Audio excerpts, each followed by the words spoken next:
half-day kindergarten is causing parents tons of transportation problems. Check out Toole Time now to find out.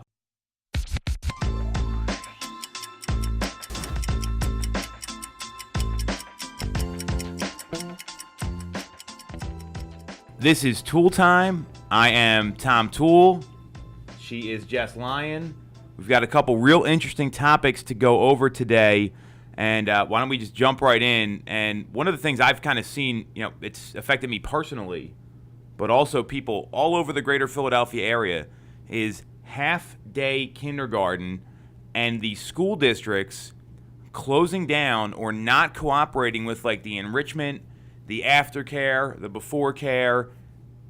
A lot of stuff going on. There was an article that dropped from on Philly.com about Haverford Township specifically, where they closed their aging facilities, the Brookline facility, and there's no place for the kids to go now, and there's not a lot of options out there for that morning when they're not in kindergarten or the afternoon when they're not in kindergarten. So, Jess, what do you think about all this? Yeah, I had to do a little bit of research on this because obviously I'm not a parent yet, but when I was, emphasis on that, but when I was doing my research, I was kind of finding that, a while ago, like in the 70s, that more than like 49% of moms were stay-at-home moms. And then like in 2016, they did a study, and now it's like less than 30% of moms are stay-at-home moms. So that leaves a huge demand for like childcare, and obviously it's not being met. And I found that like the problems that I was reading about, where they don't have enough facilities, and the facilities that they have are really expensive to maintain. And then they also have an issue like finding people to work, like employees and everything. And these are people who are taking care of your babies and things like that. They're nurturing your children, and they're not getting paid enough. I mean, I feel like there are huge issues surrounding this, a huge demand, and there's nobody supplying what they need. So I know that you and Bridget definitely have gone through this. You guys were working, both of you. I mean, what did you guys do? So the kids in kindergarten aren't babies. I know you're not a parent yet. They're usually like 5 or 6 years old. Your kids, they're always your babies. But so my son is in kindergarten right now. So and this isn't just happening in Haverford Township. No. Downingtown School District has half-day daycare, half-day kindergarten. I talked to Wendy about this, and I've got kind of her experience as well, being a parent there. Lower Merion does the same thing. So right now what happens, and this is changing dramatically next year, literally this is happening like as we speak. So right now they offer enrichment or before and after care, all different kinds of names, same thing, somewhere for your kid to go for the half day they're not in school. So our son goes to PM kindergarten, takes the bus like he normally would, gets bused to his elementary school, then gets another bus from the elementary school back to the enrichment facility, which it's like driving back and forth.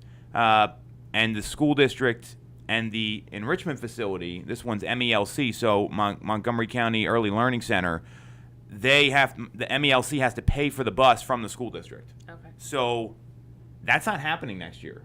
Which is fine for Leo because he's going to be in first grade, but we have another daughter who's going to be in kindergarten next year, Gina, and the challenge is now, like, what do we do? Normally he was taking the bus. Do you have to drop him off? What happens? So in Downingtown, it's the same thing. So when I talked to Wendy, her kids, she didn't put them in kindergarten in the public school system. She kept them where they were in preschool, and they offered kindergarten there. So it ends up costing more money. And you got to pay for this before and after care anyway. It's not free. So the challenge that I see, we're fortunate. We are super lucky. Bridget was able to stop working over the summer. Part of it was because of this. I mean, we've got 3 kids, and I was taking them to school 3 days a week when she was working and trying to get in here and work and do whatever I need to do. And my morning routine is lockdown, prospecting, lead generation. That would have dramatically affected our business for sure. and our livelihood. So forget about the real estate side, but just like us earning a living, right? Absolutely. So I was getting in. You saw I'd be in a little later those days than other days because I'm dealing with 3 kids that were under 5, trying to get them out of the house and go to school. So that was a decision we made. Not everyone's in that position. I was looking at kind of the situation that was happening where, parents would wait in line at like 3 and 4 a.m. in that article specifically to get spots in these like daycare programs. And, the kids that aren't fortunate, or the families that may not have the opportunity to stay at home, and they both have to go to work. What do you do if you aren't able to get there at 3 a.m., secure a spot? I mean, you have to kind of get a nanny or something like that and just pay outrageous amounts, or what do you do? I feel like it's a huge issue. Yeah, this is really a problem. So what's happening to us at Lower Merion is now we were fortunate enough, and I give my wife a ton of credit here because she has been like way ahead of this. Yeah. So where our youngest daughter goes to school, they also offer the enrichment program, and it happens to be very close to our house. So because of that, Gina will have a spot on the bus to get there. So she will have to get dropped off. She's going to get dropped off at the school that she'll be going to now. It's called the Cambridge School, and it's on the bus route. So she can get on the bus, get back and forth to school. That helps. And we're going to request PM kindergarten because everyone wants AM kindergarten. Mm-hmm. The challenge is still there, though. So you brought up a couple key factors. They're having trouble staffing these facilities because the unemployment rate's really low, which is like a good problem, but it's still a problem. Mm-hmm. And then you have to deal with the busing and the transportation. So while you can get your kids into these places, someone's still got to go pick them up and take them to another school.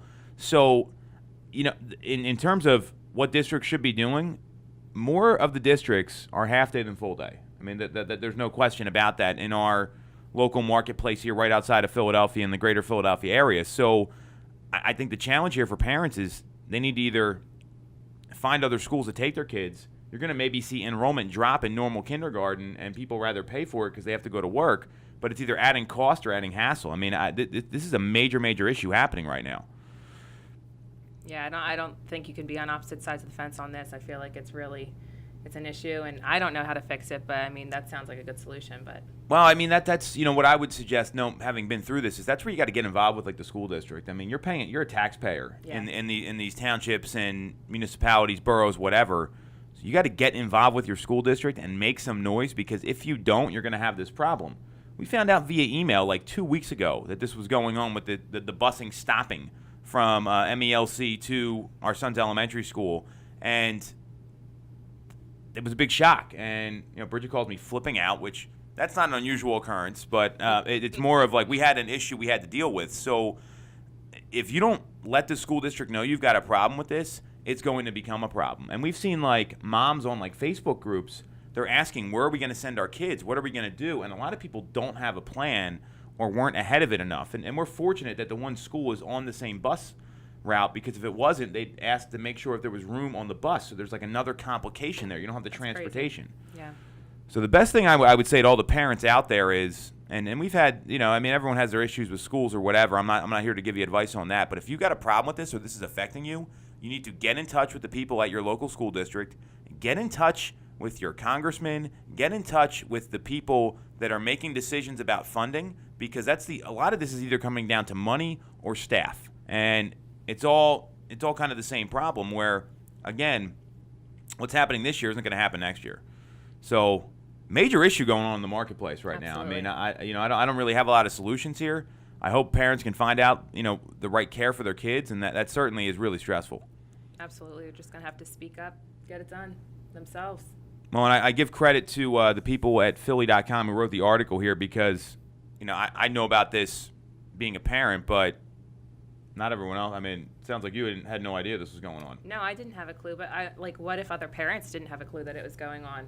Some of them didn't. Like, I mean, I'm telling you. It's and the schools kind of, they look at budget and everything else, and then the facility in Haverford Township that's getting that's getting closed, they're going to turn into like a library or a park. I know.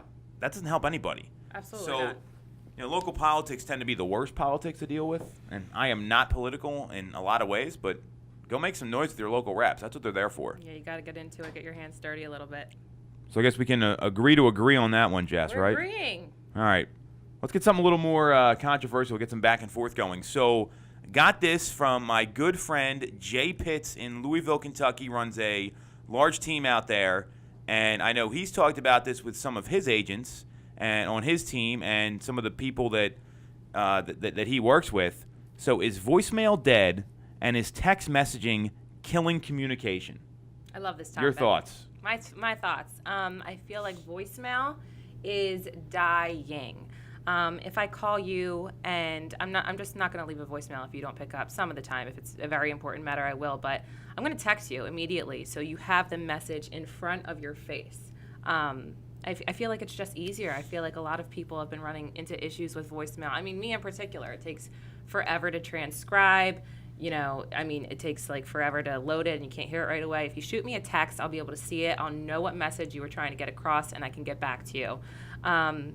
Then again, it's also nice to get a voicemail from Grandma saying she loves you, she misses you, she made you some cookies. Grandma always leaves me voicemails. But yeah, other than that, I feel like voicemail is definitely dying. So let's get more like business real estate specific. Texting your friends, whatever. I find that's a little more efficient. Mm-hmm. Where do you want to meet? Do you want to go to the game tonight? Whatever's going on, that's a lot easier. But what I'm talking about here specifically is in business. So what I have a challenge with, and what I'll tell you very clearly is there are people that do not want to get on the phone, and I need to have a serious conversation with them. Text messaging does not transcribe tonality. It doesn't transcribe body language, inflection. And if I'm talking about a couple $100,000 purchase, sometimes the biggest financial decision people are making in their life, I need to get on the phone with them. And what will not work for me is with the other agents where they call 3 times and send you 2 texts in 5 minutes. Call, leave a voicemail, I will call you back. When people start doing that, and I don't know who they are, I don't put all these numbers in my phone, and they just call, don't leave a message. I don't know who you are. I don't know why I should call you back, and I'm certainly not just going to call back numbers that call me. So leaving a voicemail to me tells me it's a professional, serious communication. I don't think it's very professional to call someone until they pick up the phone. Yeah, no, I agree. If in a business setting, if you're calling someone, and a lot of agents don't like to get on the phone. We don't. That's why 87% fail. So how about that? That's a good stat. But yeah, a lot of agents don't like to get on the phone. You'll call them, they won't answer. But I feel like if you shoot them a text like, "Hey, I'm calling in regards to the reply to inspections. Call me back." They have a text. They see that's why you're calling them. They'll do it. I feel like a text just gets the message in front of their face, in front of their eyes, really quickly, instead of them having to listen to it. But I hear what you're saying, for sure. We're not selling houses via Twitter here. These are big decisions. We're not limited to our discussion. So again, 87% of agents are failing. So maybe they're too lazy to pick up the phone. I don't really care. I know that for our people, the phone call is necessary.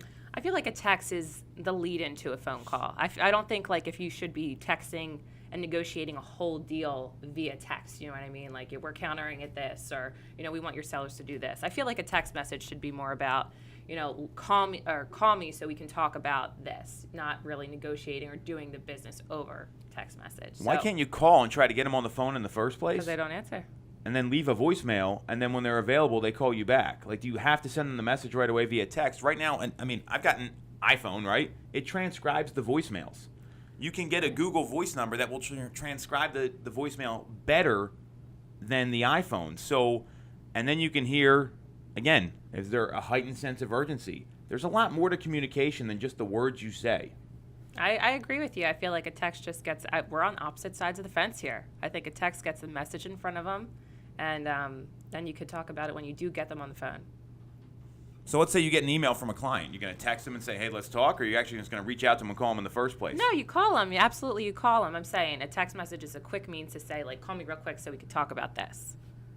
If they're not answering the phone. Maybe they're busy and just can't talk. Maybe they're prospecting. Well, if they're prospecting, they can call you back when they're done. But this is kind of the challenge here right now, and is that a lot of people want an immediate response. I will call back when we can. I know a lot of people do the same thing. If you miss each other, sometimes schedule the call. For sure. Instead of texting them I've gotten text messages that are sometimes bigger than my screen. I don't have the plus, but it's still ridiculous. So when you see those sort of messages, or I see other agents, not our people, but they say, hey, here's the problem with the transaction, and they show me all this string of texts, and I'm like, why don't you just pick up the goddamn phone and figure this out instead of trying to solve everything with a text message? Yeah. I agree. Like I said, not negotiating a deal over text, but getting it to get them to give you a call. I know the more I pick up the phone, the more business we do, so I'm going to disagree with you on this one. Sounds good. I don't know if it sounds good for you. We love the phones. I mean, I love the phone anyway. I love talking to people on the phone. But like you said, people just don't answer. That's the problem. Well, then there's an appropriate time to do it. So you leave a couple voicemails. Someone says, call me at 3. You call them at 3. You don't get anything. You leave a voicemail. Then maybe you follow up with a text. Hey, when's a good time to connect? I thought we were talking. That to me is very different than the 3 calls, no voicemail, 2 text messages. I mean, or texting all sorts of stuff when a phone call is a lot more appropriate. I won't call someone like 3 times and not leave them a voicemail. If this first time you don't answer, I'll shoot you a text. Second call, if you're not answering, I will shoot you a voicemail because you'll hear the urgency in my voice the second time. If you were calling people and not leaving voicemails like that, we wouldn't be sitting here working together right now. So let me be super clear on that one. That is one of my biggest pet peeves. All right, I'll start leaving you voicemails. That's fine. All right, so a little bit of a disagreement there. Maybe it's my age showing a little bit compared to where Jess is at, but I'm still a big believer in the call. So topic number 3, our motivational piece here. And this comes from The Strangest Secret, which if you have not read this, it's like a pamphlet. It's from Earl Nightingale. To me, it's one of the preeminent things in self-improvement, self-help. I know we read it as a team about, 6-8 months ago, and super easy read. So here's the quote. We become what we think about most of the time, and that's the strangest secret. Tell me what that means to you. We become what we think about most of the time, and that's the strangest secret. So that just to me is like when you're laser focused on something, when it's all that you think about, when it's all that it's who you are. You breathe it, you sleep it, you wake up, you think about it, you do it, like you dream about it. Then it will happen. It'll come to fruition. You know what I mean? I feel like if you're surrounding yourself with people who are thinking about the same things as you, it's all that you can think about. It'll happen for you. Whatever your goals are. What do you think? Well, what I know is this. There are studies out there that the 5 or 6 people you spend your most time with, you start becoming. So if you are hanging out with people that you feel are holding you back from where you want to be in life, success-wise, physical fitness-wise, what you want to be doing with your free time, no matter what that is, you need to be mindful of your peer group. There is no question there because those people can hold you back. And hey, this is the harsh reality. I mean, I could give you a ton of examples where I think a lot of people go through this, and then when they start hanging around people that are maybe more successful than them, in better shape than them, they're better parents, they're better spouses, whatever, they start to want to be like that rather than hanging out with people that are doing things that they don't want to be doing, and they're trying to get out of that sort of day-to-day life. I feel like I could speak to that. I mean, the friends that I hang out with, the people who I surround myself with now, as opposed to like 3 years ago, it really changed my life. I'm in a different place than I was. I was doing things that I wasn't happy with, and now I'm surrounded by like you and this business, and my husband, he does a great job, and he runs his own business, and one of my best friends run their own business, and they're doing great things. So it's really true. The people who you surround yourself with, spend the most time with, you're going to do well like them. They're going to bring you up. Yeah, and if you go deeper into the quote here, right? Because we read this book, and basically it's a lot about self-talk, but what's occupying your mind. So if you're thinking about, all I want to do is go out all weekend and party once I get off work on Friday, well, guess what? That's what you're going to be doing. My former life. Well, there's nothing wrong with that, but that's not where I'm going with this. But if you think about, man, I want to get in better shape, or I want to sell X amount of homes per year. Let's take it real estate specific, or I want to open a restaurant, or whatever that is. You need to be obsessed, because if you are not obsessed with it, it's going to be, it's not going to be an intentional goal. It's going to be like a good intention, like. So what do you do to keep all these thoughts, keep yourself obsessed, like keep these in the front of your mind? I mean, I'm sure there are a ton of distractions. You got to put your goals up in visual. There's no question about that. Have it like in your face all the time. Mm-hmm. You need to be digesting enough content that's going to help you think more about your goals and the ways you can reach them. And so, great examples, you're in the car, right? Instead of in the car listening to Howard Stern, big Howard Stern fan, I listen to him. But if you do that all the time, you're going to be thinking about all the stuff he talks on there, which are basically like dirty jokes, and which is great. Probably the greatest entertainer of our generation. That's not my point. But sometimes you need to kind of refocus. And let's say I'm going to listen to a podcast or an audiobook that's going to help me with getting the right mindset so that I can achieve my goals. So you get one good idea from this content you're digesting, that's going to help you get further. And there's a ton of stuff out there to do that. I mean, you could even just Google it and get the ideas. Yeah. Not to cut you off. No, you're fine. Go ahead. What I would also say is in order to be obsessed, I mean, you have to have a goal that's in front of you and visual all the time and be keeping score as you go through the year. So if your goal is to do X amount of transactions a year, or your goal is to lose X amount of weight. I mean, these are really easy, tangible ones. A lot of people think that's difficult. It's not difficult because there's a clear path to do it. You just have to do it every day. So you know, okay, here's my goal. I know the daily action I need to take, and that's all I think about. Then you can get there. I mean, I am obsessed with the success of our real estate team. I am obsessed with being the best version of myself and getting in better shape so I can be a good father, a good husband, and live till I'm 150. So I need to be doing that stuff, and that's what happens. But it doesn't happen overnight either. You gotta start somewhere, and then you gotta keep doing it. I mean, that's the key. Yeah, consuming content is something that I do pretty regularly. I mean, I have a really long drive into Philly in the morning, and I listen to audiobooks, listen to podcasts, things like that. So, and talking about putting in front of your face, David Goggins put out a really good book. It's Can't Hurt Me, and I was listening to it in the car and just trying to get motivated. And you say put it in front of you. He has this thing called like an accountability mirror, and I know a lot of us do it on the team where you put your goals right up in front of you. You see it every morning. Some of our teammates talked about like putting things they want to work on in their car, like on their dashboard, like ways they want to be, things they want to accomplish. Yep. So just have it in front of you all the time. I think that's like visual, really visual. I have like a whiteboard in my office, talks about all my goals. So I think that's the way to go. Yeah, well, I mean, it's no different than you attracting people like you. And when you kind of adopt it, I'm going to spend my time around people that are going to level me up. I'm going to think about my goals all the time and make them super, super obsessive. All of a sudden, they start to happen. You set the goal, you put a deadline into place, and you think about it all the time and think about that one thing or two things you got to do every day to hit it. I guess that's the strangest secret, per the quote. Attraction. Yeah, all that good stuff. So, sounds like we agreed a little more than the last episode. We did. Progress. Well, it depends on the issue, right? I mean, I don't know who's... It really does. The half-day kindergarten thing, I don't know that you can really disagree on that one unless... I don't know how you could do it. I'm not going to go there. So, we will be back next week with more great topics. You see anything you want us to talk about or debate or get the other's opinion on the other side of the fence, direct message us on Instagram. We got our handles up here. Best way to get in touch with us. We'll talk next week. Thanks for watching Toole Time.